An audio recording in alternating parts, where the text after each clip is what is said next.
let's talk about Zelda! Episode 2.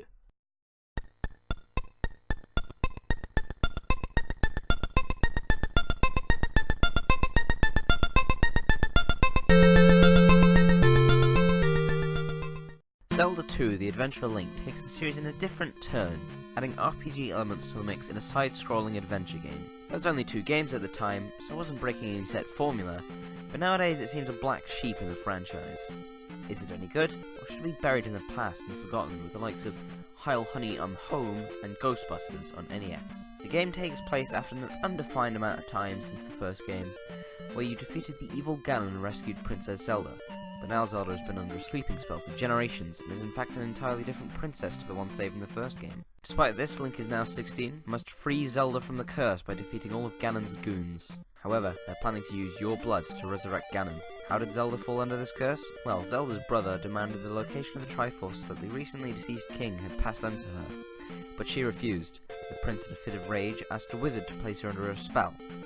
However, the wizard died, unable to control the magic, and the prince could not wake Zelda from her slumber. In light of the event, the prince decreed that she was to be kept in the tower in hopes that one day she would wake, and ordered that every princess born to the royal family would be named Zelda, a tale being referred to by the residents of Hyrule as The Legend of Zelda. So definitely a step forward from save girl from pig, do what you have to do. So, big improvements on story, but what about graphically? I have to say that Zelda 2 actually looks worse than its predecessor, with murky, ugly colour palettes in some places, but the sprites are more detailed than the first game.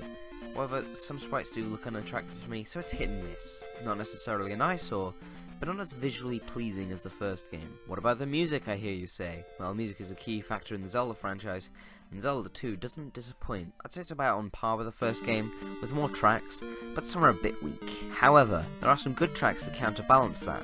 The opening theme is a nice lead into the game, especially with the Famicom Disk System's FM synthesis chip. There's also the excellent Palace theme, which is fast-paced and atmospheric, but can get a bit repetitive. Okay, so now we've got all that gumph out of the way, let's get into the grit of the game with the gameplay. It works a bit like Final Fantasy, as you have a vast overworld with random encounters to explore, and caves, palaces or dungeons, and towns to enter, which turns the game into a side-scroller, a la Super Mario Bros. Minus the platforming. I like this as it's a fresh breath of air, especially after playing future games in the series, which return to the gameplay style of the first game. Now, this game is notoriously difficult, and whilst I don't particularly mind difficulty in games such as Super Mario Bros. Lost Levels, not Kaizo Mario mind you, I can concur with others that this game could be more progressively difficult rather than balls out hard from the get-go, with one of the hardest parts of the game occurring quite early on, requiring sheer luck, a massive grind, or both. On the whole, the game isn't too bad for its successors to the first game, and a nice change for the series, but not for newbies to the franchise by any means. Be sure to like and subscribe, because next time I'll cover the third installment that made the jump to 16-bit, A Link to the Past, only on Nerdtendo 64.